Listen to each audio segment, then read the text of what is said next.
Hello दोस्तों, Telegram cues explanation में आपका स्वागत है। फ्रेंड्स, 12 अप्रैल को हमारे टेलीग्राम ग्रुप पर डले 50 क्वेश्चंस का एक्सप्लेनेशन इस वीडियो में हम देखेंगे। उस दिन के जो स्कोरर हैं वो हैं सहर्ष, मिस्टर पंकज एंड नीतू।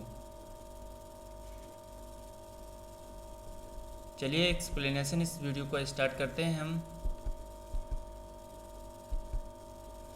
इसका पहला क्वेश्चन है कि Newton's law of gravity is universal. Newton का गुरुत्वाकर्षण का नियम सार्वत्रिक होता है, क्यों? फ्रेंड्स, जो न्यूटन का नियम है, उन्होंने नियम दिया था कि ब्रह्मांड की कोई भी वस्तु जो भी है, अगर उसका द्रव्यमान और मास रखती है तो वह अन्य वस्तु को अपनी ओर क्या करेगी? आकर्षित करेगी। और जो आकर्षित करेगी कितने फोर्स से करेगी? उसका द्रव्यमान, और जिस वस्तु पर आकर्षण करेगी उसका द्रव्यमान और उन दोनों के बीच की दूरी, तो इन पर निर्भर करेगा वह गुरुत्वाकर्षण। और यह लगने वाला जो बल है वह गुरुत्वाकर्षण बल कहलाएगा।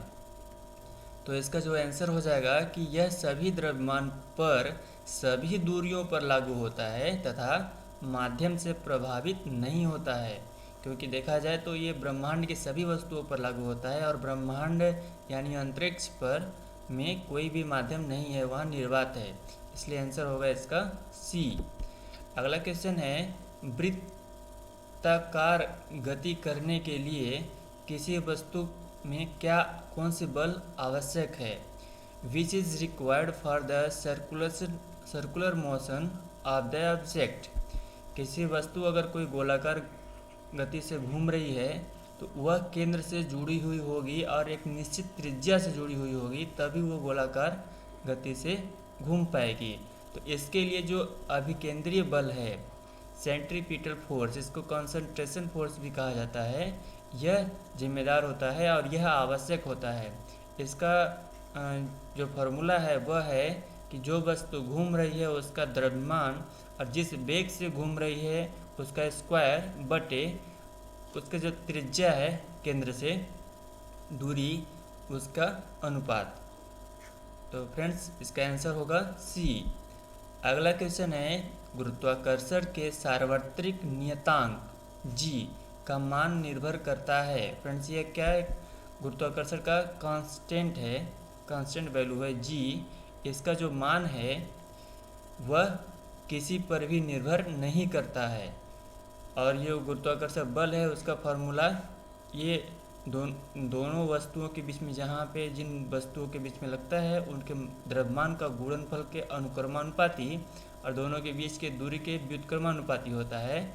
और इन जो हम एक कांस्टेंट रखते हैं, इनके अनुक्रमानुपाती और व्युत्क्रमानुपाती को हटाने के लिए कांस्टेंट रखते हैं जी, ये है, यही यूनिवर्सल कांस्टेंट ऑफ ग्रेविटी कहलाता है। तो यह किसी भी पर भी निर्भर नहीं करता है। आंसर हो जाएगा डी। अगला क्वेश्चन है, पृथ्वी सतह पर किसी व्यक्ति का भार 60 न्यूटन है, तो चंद्रमा की सतह पर व्यक्ति का भार क्या हो जाएगा? If a person's weight is 60 newton on the earth surface, what will be the weight of the person on the surface of the moon। जब चंद्रमा पर देखते हैं गुरुत्वाकर्षण बल का मान 1/6 भाग हो जाता है, और जो वस्तु का भार है वेट, वह इसका फार्मूला होता है mg, द्रव्यमान गुणे त्वरण। अगर त्वरण 1/6 भाग हो जाएगा, द्रव्यमान वस्तु का हमेशा सभी जगह सेम रहता है, वो बदलता नहीं है, और जी के मान पर किसी भी वस्तु का भार जो है वह निर्भर करता है। तो जी का मान अगर 1/6 हो जाएगा तो जो वेट है वो भी 1/6 हो जाएगा, यानी कि 60 का छठा भाग 10 न्यूटन आंसर हो जाएगा। अगला क्वेश्चन है, एम द्रव्यमान के किसी पिंड को गहरी खान के तल पर ले जाया जाता है तब when a mass of m mass is taken to the bottom of deep mines. किसी भी वस्तु का भार निर्भर करता है weight equal to m g. M is हमेशा सब जगह बराबर रहता है, जी का मान बदलता रहता है। तो पृथ्वी की सतह पर जो जी का मान होता है और पृथ्वी की सतह से नीचे या पृथ्वी सतह से ऊपर जाने पर जी का मान घटता है। तो अगर हम खान में जाएंगे, माइंस में जाएंगे, तो वहाँ पे जी का मान घट जाता है, जिसकी वजह से उसका भार भी घट जाता है। आंसर हो जाएगा सी। अगला क्वेश्चन है, दो द्रव्यमानों के बीच की दूरी दोगुनी करने पर द्रव्यमानों के बीच गुरुत्वाकर्षण बल क्या होगा? When the distance between two masses is doubled, the force of gravity between the masses will be। Friends, हम फार्मूले में देखते हैं कि जो गुरुत्वाकर्षण बल है क्या होता है, एक जो पृथ्वी है उसका द्रव्यमान गुणे जो वस्तु है जिस पर लग रहा है उसका द्रव्यमान बटे जो उन दोनों के बीच की दूरी है उसका व्युत्क्रमवाती स्क्वायर में। तो अगर गुरुत्वाकर्षण का जो दूरी है दो वस्तुओं के बीच की, अगर उसको दो गुनी कर दिया जाए, यानी कि r की वैल्यू को हम 2r कर दिया जाए, तो यह जो गुरुत्वाकर्षण बल है उसका मान क्या हो जाएगा? तो 2r कर देंगे तो स्क्वायर में जाएगा तो क्या हो जाएगा, 4r स्क्वायर हो जाएगा, यानी कि 1/4, ये बटे में है, ध्यान देना होगा। तो जो फोर्स है गुरुत्वाकर्षण बल वह 1/4 हो जाएगा अगर हम दो वस्तुओं के बीच की दूरी को 2 गुना कर देते हैं तो। आंसर हो जाएगा बी, चौथाई हो जाएगा। अगला क्वेश्चन है कि विच of the following items will have the highest young elasticity coefficient? निम्नलिखित वस्तुओं में से किसका यंग प्रत्यास्थता गुणांक सबसे अधिक होता है? फ्रेंड्स, जो यंग प्रत्यास्थता गुणांक है यह क्या होता है कि जब किसी भी वस्तु पर फोर्स लगाई जाती है और फोर्स लगाने पर उसमें कुछ न कुछ डिफॉर्मेशन होता है, थोड़ा सा उसके आकृति में लंबाई चौड़ाई ऊंचाई जो भी है उसमें अगर थोड़ा बहुत भी अंतर होता है, यहाँ पे यंग प्रत्यास्थता गुणांक देखते हैं तो थोड़ा लंबाई में देखते हैं, लंबाई में थोड़ा बहुत भी परिवर्तन होता है और जब फोर्स हटा लिया जाता है बल तो वह पुनः अपनी अवस्था में आ जाता है। तो ऐसा जो नियतांक है गुणांक उसको क्या कहा जाता है, यंग प्रत्यास्थता गुणांक कहा जाता है। और ये सबसे ज़्यादा किस में होता है, हीरा में सबसे ज़्यादा होता है, क्योंकि विश्व ब्रह्मांड में जितनी भी ठोस कण हैं ज्ञात, जितने भी नॉन पार्टिकल्स हैं उनमें सबसे ज़्यादा जो सॉलिड है वो हीरा माना जाता है। तो हीरा का यंग प्रत्यास्थता गुणांक सबसे ज़्यादा होता है, इसके बाद स्टील का, फिर शीशा का और रबड़ का। तो आंसर हो जाएगा सी। अगला क्वेश्चन है कि the relative density of substance is measured with which of the following devices? पदार्थों का आपेक्षिक घनत्व निम्नलिखित में से किस उपकरण से मापा जाता है? तो फ्रेंड्स, जो आपेक्षिक घनत्व है यह हाइड्रोमीटर से मापा जाता है, और हाइग्रोमीटर से वायुमंडल की जो आर्द्रता है, ह्यूमिडिटी, उसका मेजरमेंट किया जाता है, और वेंचुरीमीटर से जो किसी पाइप में या फिर ऐसे ही जो लिक्विड अगर फ्लो हो रही है तो उस पर उसका जो दबाव होता है, प्रेशर, उसको मेजरमेंट करने के लिए यूज़ होता है। और एनीमोमीटर का यूज़ वायु की गति का मेजरमेंट करने के लिए होता है। अगला क्वेश्चन है, द्रव का ताप बढ़ने पर पृष्ठ तनाव पर क्या प्रभाव पड़ेगा? What will be the effect on surface tension when the temperature of the fluid increases? Friends, जो पृष्ठ तनाव होता है वो हम देख लेते हैं क्या है कि किसी भी जो मॉलिक्यूल्स है, किसी भी द्रव का जो मॉलिक्यूल्स होते हैं, अगर यह इनके जो मॉलिक्यूल्स हैं इनके जो अंतर आणविक बल इन पर लगता है, और यह बल जो है चौतरफा लगता है, और चौतरफा लगता है अगर वह पूरी तरह से सबमर्ज रहें अंदर में, तो यह एक दूसरे और ये अपनी अवस्था में मेंटेन कर किए रहते हैं। लेकिन अगर सरफेस पे जो कण है, पार्टिकल्स है, ये इस पर चौतरफा बल नहीं लग पाता है, किसी नीचे वाले तरफ लग पाता है और ऊपर की तरफ नहीं रह पाता।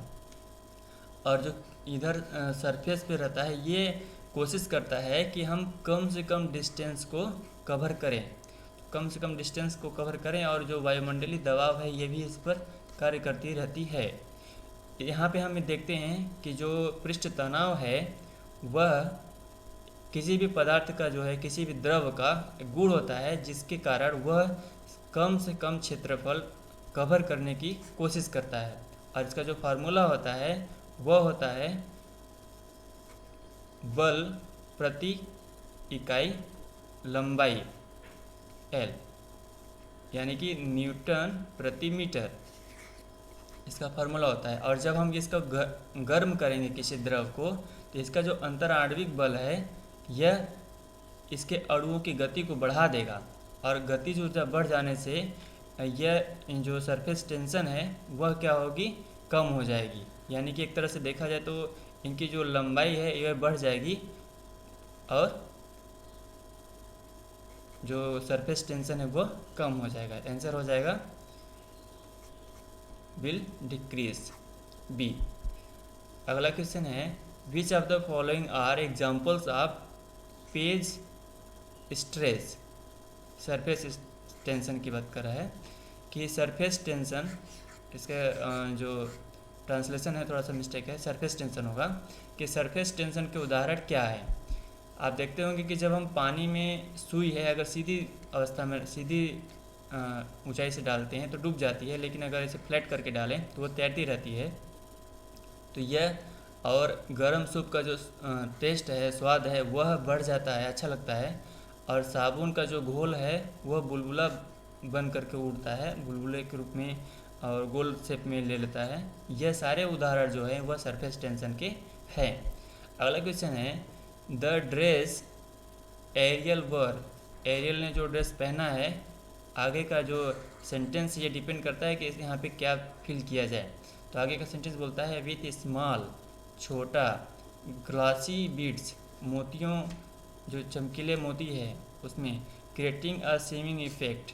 तो यहाँ पे जो रहेगा कि एरियल ने जो ड्रेस पहना हुआ है वो क्या है, यहाँ पे चमकीले की बात कर रहा है, बीड्स मोती की तरह ग्लासी है, चमकीला है। तो ये जो सेंटिलेट है यह यहाँ पे आ जाएगा, तो आंसर हो जाएगा सेंटिलेट, सी। कि the dress aerial word scintillated with small glassy bead creating a shimmering effect. Answer हो जाएगा सी। अगला क्वेश्चन है, आई, यहाँ पे ब्लैंक है, working all afternoon and have just finish the agreement. Friends यहाँ पे जो फिलिंग ब्लैंक्स है इसके आगे का सेंटेंस क्या बोला है कि वर्किंग ऑल आफ्टरनून, एक समय की बात कर रहा है कि मैं दोपहर तक काम कर रहा था, और एंड हैव जस्ट फिनिश्ड, उसको ख़त्म करने की बात कर रहा है, यानी कि ख़त्म हो चुका द असाइनमेंट, जो असाइनमेंट था वो ख़त्म हो चुका। तो यहाँ पे आई है, तो आई के लिए आई के बाद क्या लगता है, हैड या हैव लगेगा। ये सारे चीज़ें लगते हैं, लेकिन जो टेंस के अकॉर्डिंग जो सेंटेंस है उसमें किसकी बात कर रहा है, समय का बोध है, और यह ख़त्म हो चुकने की बात कर रहा है, यानी कि परफेक्ट की बात कर रहा है। और परफेक्ट में भी क्या है, कंटिन्यूअस में है। तो परफेक्ट कंटिन्यूअस का जो हेल्पिंग वर्ब होगा वो होगा हैड बीन। पास्ट की बात कर रहा है तो पास्ट में आ जाएगा, तो हैड बीन हो जाएगा आंसर। अगला क्वेश्चन है कि Rohan fill in blanks the movie before he read the review.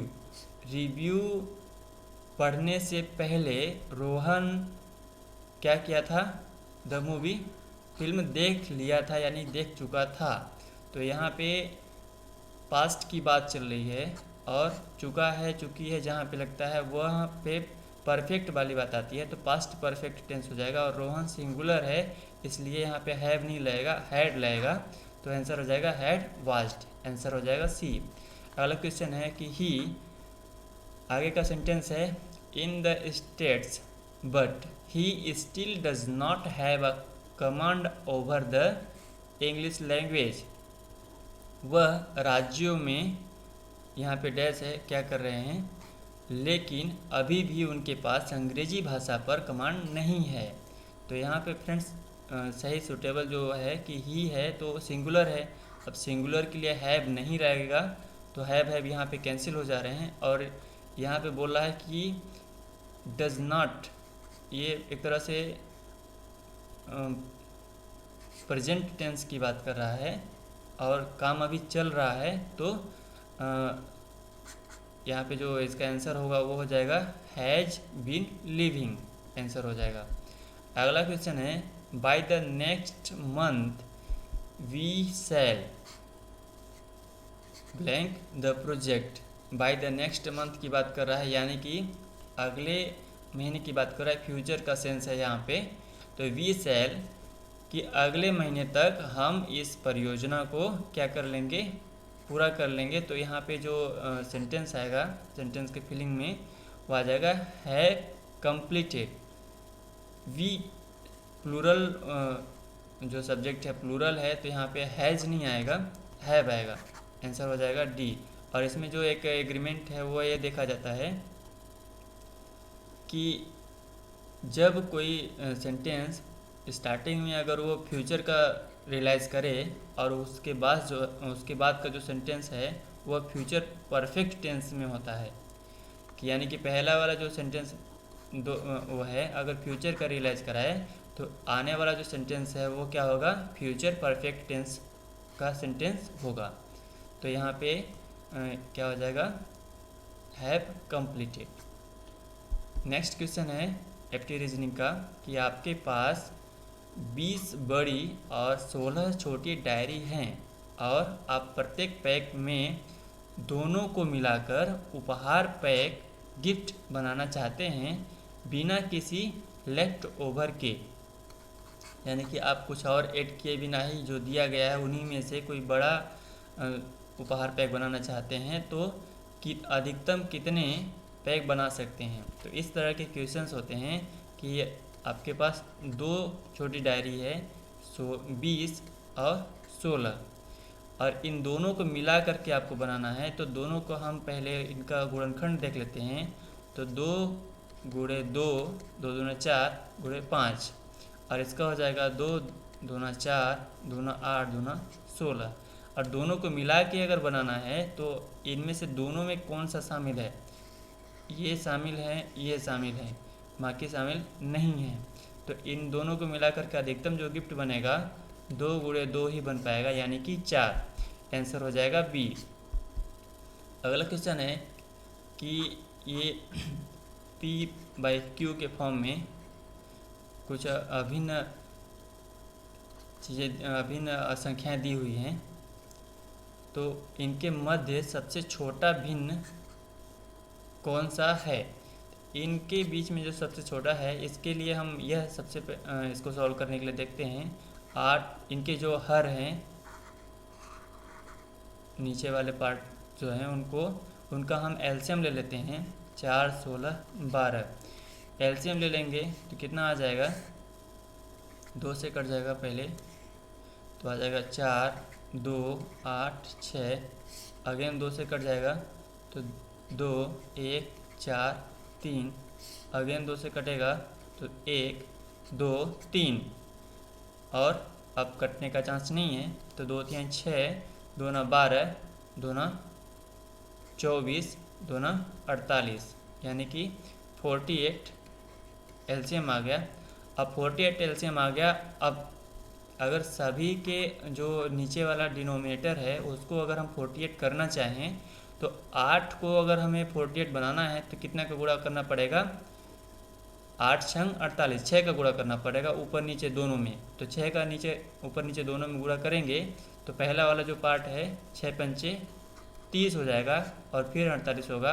दूसरा वाला पार्ट है अगर हमें 4 को 48 बनाना पड़े तो 12 का ऊपर नीचे गुणा करना पड़ेगा, तो 12 चौक 48 हो जाएगा। तो 12 का ऊपर नीचे गुणा करेंगे तो 12 3 36 बटे 48 और हमें 16 को 48 करना पड़ेगा तो 16 3 48 होता है। 3 का ऊपर नीचे गुणा करना पड़ेगा तो 13 3 39 और 16 3 48।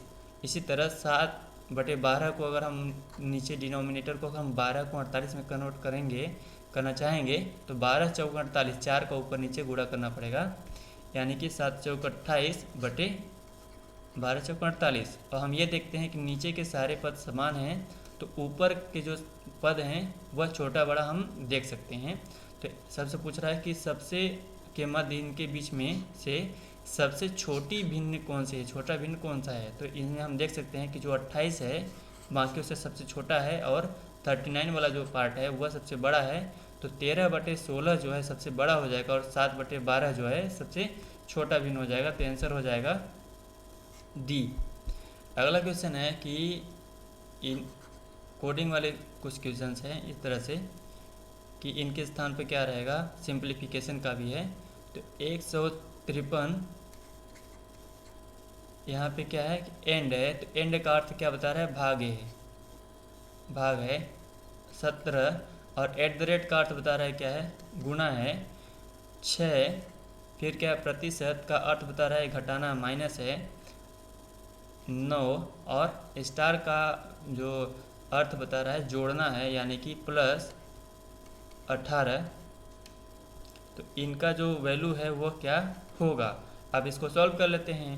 तो 153 में 17, सबसे पहले हम इसको बोर्ड मास से जो फार्मूला सिद्धांत है उसके आधार पर करते हैं। सबसे पहले भाग को सॉल्व करेंगे, फिर गुणा को, फिर माइनस को, फिर प्लस को। तो इसमें 153 में हम 17 का भाग देंगे तो कितना आ जाएगा, 9 आएगा। 9 गुणे 6 माइनस 9 प्लस 18 हो जाएगा। अब 9 गुणे 6 का गुणा करेंगे तो 9 छक्का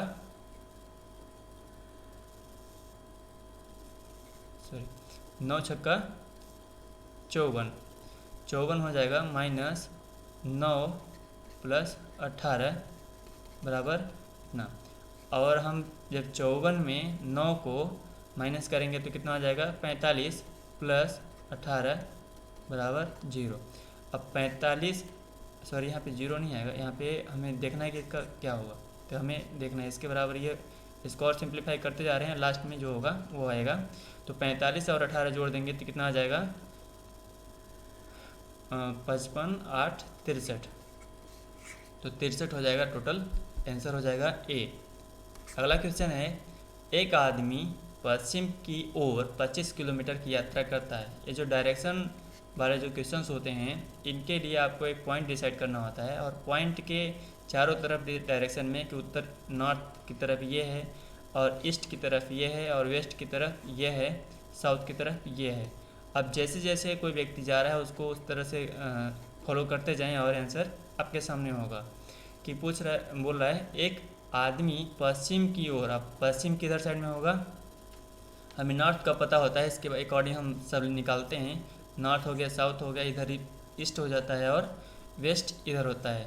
तो बोला है कि कोई व्यक्ति पश्चिम की ओर 25 किलोमीटर जा रहा है, यानी कि इस डायरेक्शन में कितना जा रहा है, 25 किलोमीटर, और फिर 90 डिग्री बाएं मुड़ता है। अगर उसका मुख इस साइड में है तो उसका बाएं इस साइड में होगा, इस साइड में होगा, और 90 डिग्री मुड़ा, यानी कि एकदम 90 डिग्री का कोण बनाते हुए। तो 90 डिग्री किधर मुड़ा है, बाईं ओर, और 4 किलोमीटर की यात्रा करता है, मान लेते हैं यहीं पे है, और 4 किलोमीटर चल रहा है, और अंत में वह बाईं ओर मुड़ता है, यानी कि अगेन फिर वो बाईं ओर मुड़ेगा, यानी कि इस साइड मुँह किया हुआ है तो उसका बाएं फिर इधर साइड में होगा, और 25 किलोमीटर की दूरी तय करता है, यानी कि जो दूरी यहाँ पे है वही दूरी अगेन इधर हो जाएगी, तो ये इस पॉइंट पे आ जाएगा। और वह अपने मूल स्थान से किस दिशा में है, यानी कि यहाँ पे था और उसी के जस्ट दक्षिण में दिशा में आ जाएगा ये नीचे वाले पार्ट में, तो साउथ दक्षिण दिशा में हो जाएगा उसका स्थिति जो उसकी है। तो आंसर हो जाएगा सी। अगला क्वेश्चन है कि दिए गए विकल्पों में से संबंधित शब्द वर्ण संख्या का चयन कीजिए। जैसे दिया है यह पैर, आदमी और खुर। तो जो खुर है वह पैर आदमी का होता है, और जो खुर होता है वह किसका होता है, घोड़ों का होता है। आंसर हो जाएगा सी। अगला क्वेश्चन है कि मालवा, गुजरात और महाराष्ट्र किस शासक ने पहली बार जीते थे। तो फ्रेंड्स, जो इनमें से जो शासक हैं, सम्राट्स हैं, सबसे पहले की बात कर रहा है। तो जो हर्ष का देखते हैं तो हर्ष 7वीं शताब्दी में आते हैं, और स्कंदगुप्त गुप्त साम्राज्य से थे, तो ये 5वीं शताब्दी के आसपास थे। और विक्रमादित्य जो हैं, चंद्रगुप्त द्वितीय ने विक्रमादित्य की उपाधि धारण की थी, तो वो ये भी 4वीं-5वीं शताब्दी से हैं। और चंद्रगुप्त मौर्य जो है, इनका जो कार्यकाल था 322 के आसपास, यानी कि देखा जाए तो दूसरी शताब्दी ईसा पूर्व के आसपास हैं। तो सबसे पहले तो आ रहे हैं चंद्रगुप्त मौर्य, लेकिन इनमें से बोला है कि मालवा, गुजरात और महाराष्ट्र, यहाँ पे पहली बार इसको कौन जीता था। तो फ्रेंड्स, जो जूनागढ़ का गिरनार अभिलेख है, जूनागढ़ अभिलेख, तो जूनागढ़ अभिलेख में यह एक लिखा हुआ मिलता है कि चंद्रगुप्त मौर्य ने वहाँ पर एक जो तालाब है उसका निर्माण करवाया था, सिंचाई की व्यवस्था, सिंचाई के पर्पज़ से। तो इसके साक्ष्य वहाँ पे मिले हैं, यानी कि गुजरात में वो जीता है। और मालवा मालवा जो जो मतलब कि मगध साम्राज्य है, वो पहले ही अवंती को अपने में शामिल कर लिया था, उसको जीत लिया था, तो पहले से ही था। लेकिन तीनों जगह पे जो पहली बार जीता था वो कौन थे? चंद्रगुप्त मौर्य। आंसर है डी। अगला क्वेश्चन है कि मुद्रा राक्षस का लेखक निम्न में से कौन है? तो मुद्रा राक्षस जो हैं वह जो नंदवंश, जो मौर्य वंश से पहले का जो शासक थे, नंदवंश के जो अमात्य थे, उनका नाम था मुद्रा राक्षस। और उनके टाइम पर अमात्य राक्षस और जो चाणक्य चंद्रगुप्त गुरु थे और चंद्रगुप्त मौर्य, इन सबसे रिलेटेड जो एक तरह से पूरा लेखा जोखा दिया गया है विशाखा दत्त द्वारा। एक उनके जो रचना है उसमें उसका नाम है मुद्रा राक्षस। और जो अश्वघोष हैं यह कनिष्क के दरबार में थे और इन्होंने बुद्ध चरित्रम की रचना किया था। और जो कालिदास हैं यह विक्रमादित्य जो चंद्रगुप्त द्वितीय के शासनकाल में थे, इन्होंने अभिज्ञान शाकुंतलम, मालविकाग्निमित्रम जैसे, रघुवंशम जैसे मतलब प्रसिद्ध ग्रंथों की रचना किया था। और जो भास हैं इन्होंने स्वप्नवास दत्ता नामक नाटक को लिखा था। और जो विशाखा दत्त, इन्होंने किसकी रचना किया? मुद्रा राक्षस की। और मुद्रा राक्षस में चाणक्य और चंद्रगुप्त संबंधित ख्यात जो राजनीतिक सफलताएं हैं और उनका जो पूरा विश्लेषण है दिया गया है। अगला क्वेश्चन है निम्नलिखित में से अशोक का उत्तराधिकारी कौन था? अशोक की जो पुत्र पुत्रियां हैं उनमें से महेंद्र, संघमित्रा, तीवर, कुणाल और चारुमती थे, जिसमें से महेंद्र और संघमित्रा को बौद्ध धर्म के प्रसार के लिए श्रीलंका भेज दिया गया था। और इनमें से जो उनका उत्तराधिकारी था, उनके बाद जो सम्राट बने वो थे कुणाल। आंसर हो जाएगा ये। अगला है किसी राज्य में विधान परिषद की संरचना अथवा विघटन किया जा सकता है किसके द्वारा? तो किसी भी राज्य में जो विधान परिषद की जो संरचना है वह संसद द्वारा किया जाता है, लेकिन इसके लिए राज्यपाल की अनुशंसा चाहिए होती है। तो राज्य के जो राज्यपाल हैं उनकी अनुशंसा पर संसद द्वारा किसी जो विधान परिषद की संरचना अथवा विघटन किया जाता है। और ये इसका जो विवरण है वह अनुच्छेद 169 में दिया गया है। और राज्यों के विधानमंडलों का जो गठन है वह 169 में, 168 में और 171 में विधान परिषदों की संरचना की बात की गई है। अगला क्वेश्चन है कि संविधान के किस अनुच्छेद द्वारा सिखों द्वारा कृपाण यानी कि तलवार का एक रूप धारण करना धार्मिक स्वतंत्रता का अंग माना गया है? फ्रेंड्स, जो अनुच्छेद 25 से 28 तक है वह धार्मिक स्वतंत्रता की बात करता है। और इनमें से जो अनुच्छेद 25 है कि किसी भी धर्म का अंतःकरण करने की जो स्वतंत्रता है किसी व्यक्ति को, इसकी बात कर रहा है। तो अनुच्छेद 25 के माध्यम से इसके द्वारा इनको स्वतंत्रता प्राप्त है कि वह सिख अपने धार्मिक जो मान्यताएं हैं उनको पालन करें और वह कृपाण रख सकते हैं। और जो अनुच्छेद 24 है वह कारखानों में जो खतरनाक कारखाने हैं उनमें बालकों के नियोजन का प्रतिषेध करता है। यानी यहाँ पे बालकों का संबंध है कि 14 वर्ष से कम जो बच्चे हैं उनको बालक की संज्ञा दी गई है और इनको कारखानों में नियोजित या फिर कार्य में नहीं लगाया जा सकता है। और अनुच्छेद जो 26 है इसमें है कि धार्मिक कार्यों का जो प्रबंधन है उसकी स्वतंत्रता है।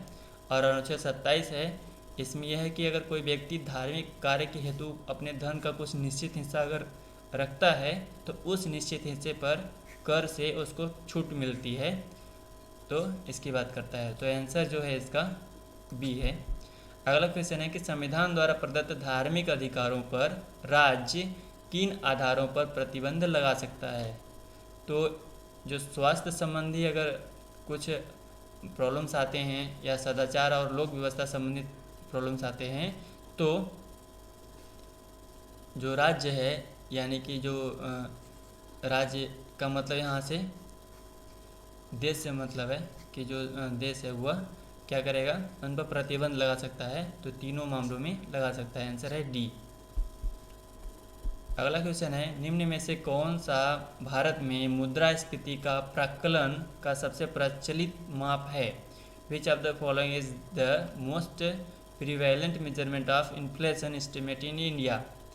तो मुद्रास्फीति क्या है, पहले देखते हैं कि मुद्रास्फीति इसका शाब्दिक अर्थ देखा जाए तो मुद्रा यानी करेंसी किसी भी देश की, और स्फीति मतलब बाढ़, शाब्दिक अर्थ देखा जाए तो। यानी कि मुद्रा जब बहुत ज़्यादा हो जाए प्रचलन में तो क्या होगा, वस्तुओं की महंगाई बढ़ जाती है। तो मुद्रास्फीति का सीधा संबंध किससे है? महंगाई से। और महंगाई हर साल बढ़ती रहती है, तो इसका जो प्रचलित माप है वह क्या है? थोक मूल्य सूचकांक। जो थोक में कोई किसी भी वस्तु या सेवा का जो मूल्य होता है उसका ये मेजरमेंट करते हुए मुद्रास्फीति का जो आकलन है वह किया जाता है। तो जो भारत में मुद्रास्फीति का आकलन थोक मूल्य सूचकांक से, और जो औद्योगिक श्रमिक हैं, जो इंडस्ट्रियल वर्कर्स हैं, उनके लिए उपभोक्ता मूल्य सूचकांक का प्रयोग किया जाता है। अगला क्वेश्चन है, भारत में राष्ट्रीय आय की जो गणना है वह उसके लिए सर्वमान्य प्रमाणित संस्था कौन सी है? तो जो केंद्रीय सांख्यिकी संगठन है SCO, जिसका मुख्यालय नई दिल्ली में है और इसकी स्थापना कब हुई थी? 2 मई 1951 में। और यह जो संस्था है सांख्यिकी एवं कार्यक्रम क्रियान्वयन मंत्रालय, ministry of statistical and programme implementation, इसके अंतर्गत एक विभाग है जो क्या करती है कि राष्ट्रीय आय की गणना करती है, और इनका राष्ट्रीय आय की गणना का जो आंकड़े हैं उनको जारी करती है। आंसर है सी। अगला क्वेश्चन है कि राष्ट्रीय आय समिति का गठन किस वर्ष हुआ था? तो राष्ट्रीय आय समिति जो बनी थी किसकी अध्यक्षता में? PC महालनोबिस सर के अध्यक्षता में एक समिति बनी थी। कब? 1949 में, जिसके सदस्य थे BK, RV राव और गाडगिल। और यह जो संस्था है इसने 1951 से लेकर के 1954 तक राष्ट्रीय आय का अनुमान लगाया था। इसके बाद जो है केंद्रीय सांख्यिकी संगठन SCO राष्ट्रीय आय का अनुमान लगाती है। तो पूछा है क्वेश्चन में कि नेशनल इनकम कमेटी का जो फॉर्म हुआ था कब हुआ था? यह 1949 में हुआ था। आंसर है बी। अगला क्वेश्चन है कि पटकाई की पहाड़ियाँ भारत को अलग करती हैं किससे? तो जो पटकाई की पहाड़ियाँ हैं म्यांमार और भारत की सीमा में पाई जाती हैं, और यह म्यांमार को भारत से अलग करती हैं। अगला क्वेश्चन है, भारत के किस भाग में बैरन ज्वालामुखी द्वीप स्थित है? तो भारत का जो ज्वालामुखी द्वीप है बैरन, वह कहाँ पे स्थित है? अंडमान द्वीप समूह में स्थित है। अंडमान एंड निकोबार जब हम देखते हैं तो अंडमान निकोबार द्वीप जो समूह है, तो अंडमान और निकोबार द्वीप समूह को जो 10 डिग्री चैनल है वह अलग करती है। और अंडमान में ही 4 अलग अलग द्वीप हैं जिनको बोला जाता है north, middle, south and little. तो लिटिल अंडमान और साउथ अंडमान को डंकन पासेस के माध्यम अलग करती है। और जो यहाँ पे मिडिल अंडमान है इसी के पूर्व में एक द्वीप है, वोल्केनिक आइसलैंड है, जिसको नाम है बैरन। तो जो बैरन ज्वालामुखी द्वीप है कहाँ है? अंडमान द्वीप में। आंसर है ए। इसमें जानने वाली और बात यह है कि इसकी जो राजधानी है पोर्ट ब्लेयर, और जो इसका जो उच्च न्यायालय है वह कलकत्ता उच्च न्यायालय है। तो अगला क्वेश्चन है, निम्नलिखित प्रमुख भारतीय नगरों में से कौन सा एक सबसे अधिक पूर्व की ओर अवस्थित है? तो जो देशांतरीय विस्तार होता है देशांतरी विस्तार वेस्ट टू ईस्ट। तो वेस्ट टू ईस्ट यानी कि अगर जब हम 0 डिग्री देशांतर देखेंगे तो इधर जाएंगे तो वेस्ट, इधर जाएंगे तो ईस्ट। तो भारत की जो स्थिति है वह ईस्ट में है, और भारत के जो अलग अलग शहर हैं उनमें से बोल रहा है कि इसमें सबसे अधिक पूर्व की ओर कौन स्थित है। तो इनकी संरचना में देखते हैं तो भोपाल जो है सबसे पहले आता है देशांतरी विस्तार में देखें। इसके बाद आता है बेंगलुरु के बाद आता है हैदराबाद, और इसके बाद आता है लखनऊ। यानी कि इन सब में से देखा जाए तो जो भोपाल है सबसे ज़्यादा पश्चिम मतलब पूर्व में है, लेकिन सबसे ज़्यादा पूर्व में जो है वह लखनऊ में है। इनके रिस्पेक्ट में यह पश्चिम में है, लेकिन अगर देशांतरी विस्तार के हिसाब से देखें तो पूर्व में सभी हैं, और सबसे पहले भोपाल आएगा और सबसे जो ज़्यादा पूर्व में है वह लखनऊ है। तो क्वेश्चन पूछ रहा है कि सबसे अधिक पूर्व की ओर कौन सा है, तो सबसे अधिक पूर्व की ओर लखनऊ है, आंसर सी। अगला क्वेश्चन है कि एक्सेल में किस विकल्प का प्रयोग से चार्ट बनाए जाते हैं।